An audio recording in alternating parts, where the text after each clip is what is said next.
पूरे देश को बधाई, क्योंकि देश का मिशन चंद्रयान 3 सफल रहा है, सॉफ्ट लैंडिंग कर गया। इसके जश्न से जुड़ी खबरें और जश्न से जुड़ी तस्वीरें हम आपको दिखाएंगे, लेकिन पहले सियासत की बात कर लेते हैं। मायावती ने आज अपनी बड़ी मीटिंग उत्तर प्रदेश को लेकर बुलाई थी, उसमें क्या क्या बातें अहम रही हैं, सतीश चंद्र मिश्रा के लिए क्या खास है और साथ साथ इमरान मसूद के लिए क्या है इशारे, हम ये समझेंगे।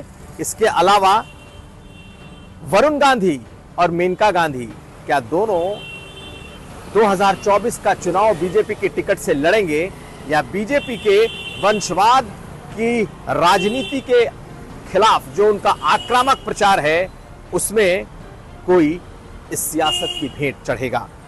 ये तमाम खबरें आज का यूपी में। नमस्कार, मैं हूं कुमार अभिषेक, आप देख रहे हैं यूपी तक। हम हाजिर अपना न्यूज शो आज का यूपी लेकर। तो आज सबसे पहले बात होगी बीएसपी की। मायावती ने आज बीएसपी की एक बड़ी बैठक लखनऊ में अपने पार्टी कार्यालय में बुलाई थी, जिसमें सभी कोऑर्डिनेटर्स, जिलाध्यक्ष और सभी प्रमुख बड़े नेता उसमें शामिल हुए।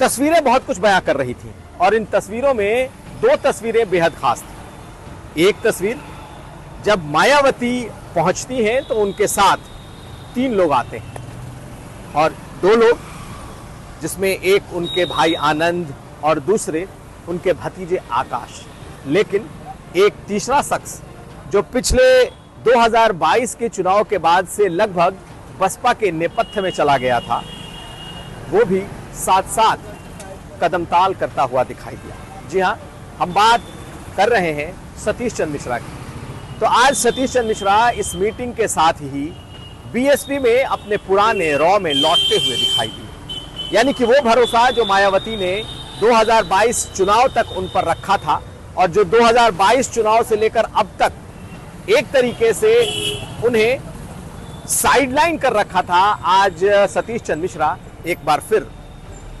बसपा की इस मीटिंग में उसी रॉ में, उसी मुख्य धारा में दिखाई दी। तो क्या सतीश चंद्र मिश्रा की वापसी सचमुच हो गई है? मायावती ने पहले दलित ब्राह्मण गठजोड़ बनाया था, उस वक्त सतीश चंद्र मिश्रा उनके चेहरे थे, लेकिन 2022 में जैसे ही चुनाव में सबसे बुरी हार हुई, सबसे पहले किनारे दिखाई दिए थे सतीश चंद्र मिश्रा। लेकिन इसी किनारे के दौरान जब निकाय चुनाव आए तो मायावती ने मुस्लिम और दलित प्रयोग किया और तब बहुत सामने दिखाई दे रहे थे, बहुत खुलकर दिखाई दे रहे थे इमरान मसूद, जिन्हें पश्चिम उत्तर प्रदेश में एक तरीके से बीएसपी ने अपना चेहरा बना दिया था। आज इमरान मसूद इस मीटिंग में नहीं थे। बीएसपी सूत्रों के मुताबिक उन्हें बुलाया नहीं गया था। उनका कहना था कि ये काडर की मीटिंग थी, इसलिए वो नहीं गए थे या सिर्फ काडर को ही बुलावा गया था। लेकिन इसकी 2 तस्वीरें बेहद खास हैं जिसकी हम चर्चा कर रहे हैं। एक, सतीश चंद्र मिश्रा की वापसी, मायावती के क्लोज कॉन्फिडेंट यानी कि विश्वास पात्र के तौर पर दोबारा, यानी कि मायावती अब दलित, ब्राह्मण और अपने मुस्लिम कॉम्बिनेशन तीनों को साधने की कवायद में है। और दूसरा, इमरान मसूद का नहीं दिखाई देना, यानी कि सचमुच क्या इमरान मसूद अब पार्टी से किनारे किए जा रहे हैं या वो खुद को पार्टी से किनारे कर रहे हैं? इन दोनों में कुछ ना कुछ सवाल हैं। चर्चा ये है कि वो खुद भी इंडिया की तरफ बढ़ते दिख रहे हैं, हालांकि अभी तक इसकी कोई पुष्टि नहीं है। वो आज भी खुद को बसपा का अपने को नेता और काडर मान रहे हैं जो अनुशासित है, लेकिन उनका नहीं आना बहुत कुछ कहता है। और दूसरी तरफ सतीश चंद्र मिश्रा की जो लॉयल्टी है वो पे कर रही है, यानी कि सतीश चंद्र मिश्रा किनारे लगाए जाने के बावजूद बहन जी के कितने लॉयल हैं ये दिखाई दिया। और अब हम उन तस्वीरों की बात करते हैं जब मायावती आज इस अपने कार्यकर्ताओं की मीटिंग के लिए आई, तो उनके साथ, उनके ठीक पीछे 3 लोग साथ साथ कदमताल करते दिखाई दिए थे और उसमें 2 नाम मायावती के भाई और भतीजे आनंद और आकाश का और तीसरा नाम सतीश चंद्र मिश्रा का। तो ये 2 तस्वीरें देखिए। मायावती जब अपने इस कार्यक्रम के लिए पहुंची तो उनकी दाईं तरफ 3 सीटें थी, 2 पर, एक पर आकाश और आनंद, उनके भाई और उनके भतीजे, और तीसरी सीट पर दाहिनी तरफ ही सतीश चंद्र मिश्रा। यानी कि सतीश चंद्र मिश्रा की एक तरीके से फिर से मुख्य धारा में पुनर्वापसी। जबकि दूसरी तस्वीर देखिए, मायावती ने आज मंच पर आकाश आनंद के पीठ पर हाथ रखा। यह सही है कि आकाश आनंद उनकी विरासत संभालेंगे। इन दिनों जो चारों राज्य हैं उसमें राजस्थान, मध्य प्रदेश में उनकी यात्राएं चल रही हैं और वो लगातार यात्राओं में हैं। लेकिन आज लखनऊ खास तौर पर आकाश आनंद आए और उन्होंने मायावती की वो तस्वीर ट्वीट की गई, और ये तस्वीर ट्वीट की थी सतीश चंद्र मिश्रा ने, जिसमें आकाश आनंद की पीठ पर मायावती ने हाथ रखा और वो तस्वीर अपने कार्यकर्ताओं के सामने की तस्वीर है। तो ये तस्वीर बहुत कुछ कहती है। यानी कि दो चीजें बिल्कुल साफ दिखाई दे रही हैं कि सतीश चंद्र मिश्रा की पुनर्वापसी, कहीं ना कहीं इमरान मसूद का पार्टी से होता हुआ मोह भंग, पता नहीं कहां तक जाएगा, अभी कहना मुश्किल है। और तीसरा, सीधे तौर पर आकाश को कमान, यानी कि आकाश विरासत संभाल सकते हैं बसपा की। और सबसे अहम बात जो मायावती ने कही, हालांकि हम इसे मान रहे हैं कि ये जनवरी तक चलेगा ऐसे, वो ये कि उन्होंने एक बार फिर अपने पार्टी वर्करों के बीच ऐलान किया कि बीएसपी अकेले चुनाव में जाएगी। और उसकी वजह ये, उन्होंने आज अपने कार्यकर्ताओं से ये कहा कि बीएसपी को दूसरे दलों के साथ गठबंधन में बीएसपी को वोट दूसरे दलों का नहीं मिलता, जबकि बीएसपी अपना वोट ट्रांसफर करा लेती है। ऐसे में उन्होंने एक दरवाजा जरूर खोल रखा है कि अगर ऐसी कोई सिचुएशन आती है जिसमें उनके साथ दूसरे दलों का वोट ट्रांसफर हो जाए, तब शायद गठबंधन संभव है। लेकिन मायावती ने खुला ऐलान अपने मीटिंग में किया कि वो अकेले जाएंगी। फिलहाल उनके काडर भी उनकी इस बात पर अभी तो भरोसा कर रहे हैं, लेकिन वो भी मानते हैं कि जनवरी तक इंतजार करना होगा। अब अगली खबर, और अब हम आपको वरुण गांधी से जुड़ी खबर दिखाते हैं। वरुण गांधी इन दिनों पीलीभीत में लगातार सक्रिय हैं। हालांकि वो अपने इलाके में खूब सक्रिय रहते हैं। महीने में कई कई दफे वो अपने इलाके में आते हैं और नुक्कड़ सभाएं हों या फिर अलग अलग जगहों पर वो सभाएं करते हैं।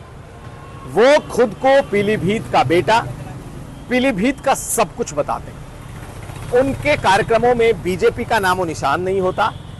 झंडा, बैनर, पोस्टर, संगठन, नेता कोई नहीं। वरुण अकेले होते हैं और वरुण अपने मुद्दे लगातार रखते हैं। उन्होंने हाल में कहा था कि वो जो भी मुद्दे उठा रहे हैं वो लोगों के मुद्दे हैं, उनकी अपना उनका कोई हित नहीं, स्वार्थ नहीं। इसे ये माना गया कि शायद वो बीजेपी की तरफ सॉफ्ट भी है।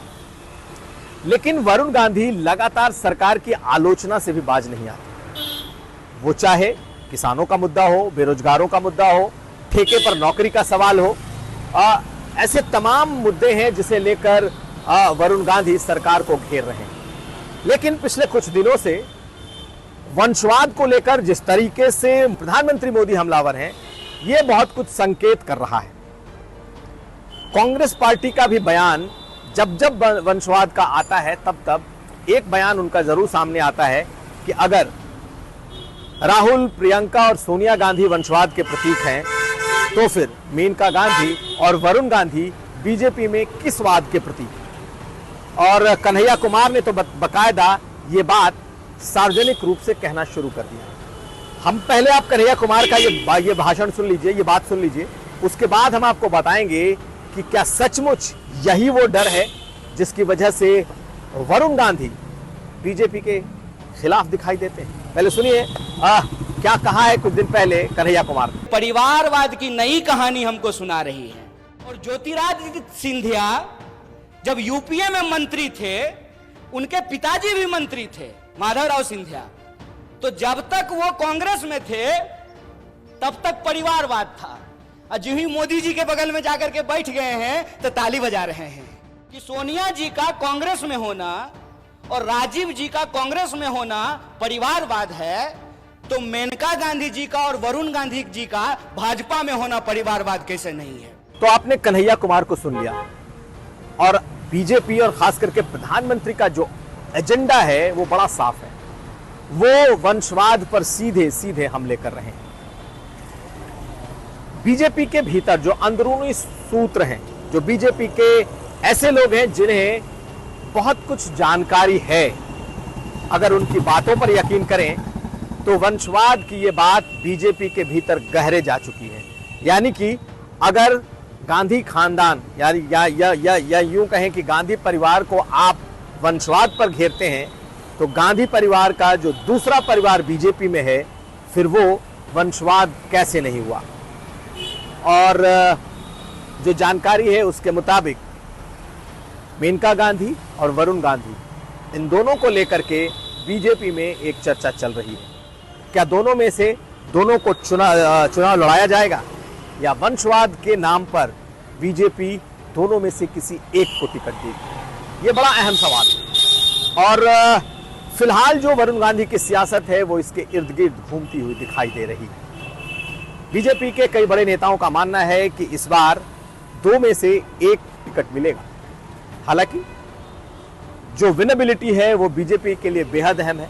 अब अगर दोनों को भी टिकट मिलता है तो कोई आश्चर्य नहीं होगा, लेकिन ये चर्चा इस वक्त बीजेपी के टॉप लीडरशिप में है। अब ऐसे में क्या ये वो वजह है जिसकी वजह से वरुण गांधी लगातार अपने कैंपेन को उन्होंने जारी रखा है? यानी कि बीजेपी के खिलाफ उनका मोर्चा खुला हुआ है कि अगर एक टिकट भी मिला तो वो अकेले लड़ने को स्वतंत्र हैं और वो हाथों हाथ विपक्ष के द्वारा, इंडिया गठबंधन के द्वारा ले लिए जाएंगे।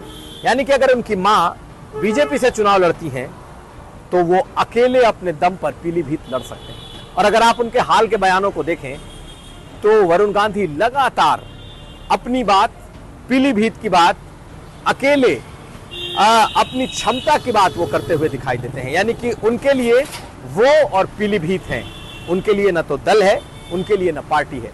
यानी उनका निशाना साफ है कि अगर जरूरत पड़ी तो वो अकेले पीलीभीत अपने दम पर लड़ेंगे। और तब बड़ा अहम होगा कि विपक्षी गठबंधन क्या उन्हें समर्थन देता है या नहीं। तो बहुत कुछ इस बात पर निर्भर करता है कि क्या वंशवाद के नाम पर जब टिकट कटेंगे और बटेंगे, तब गांधी परिवार के इस ब्रांच का जो बीजेपी में है उसका क्या होगा। इस पर हमारी नजर बनी रहेगी। और अब अगली खबर। और जैसा कि मैंने शुरू में बताया, मिशन चंद्रयान 3 सफल रहा है। पूरे देश में जश्न का माहौल है। इसरो के वैज्ञानिकों को लगातार दुनिया भर से, देश भर की क्या बात करें, दुनिया भर से बधाई संदेश आ रहे हैं। और इस मौके पर आज मैं खुद बीएचयू में था और बीएचयू में छात्रों के बीच जश्न का गवाह था। महामना जो ऑडिटोरियम है उसमें जैसे ही चंद्रयान 3 ने टच डाउन किया, आप अंदाजा नहीं लगा सकते किस तरीके का इमोशंस था, किस तरीके का जश्न था। छात्रों ने भारत माता की जय, वंदे मातरम, हर हर महादेव के खूब नारे लगाए और आज यूं लगा मानो ये जश्न चांद पर नहीं धरती पर उतर आया।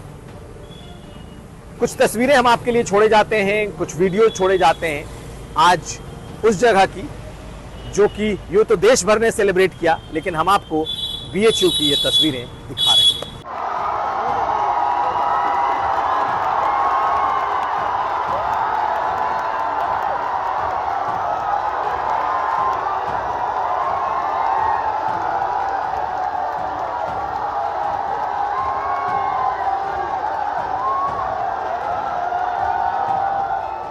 तो ये था आज का यूपी।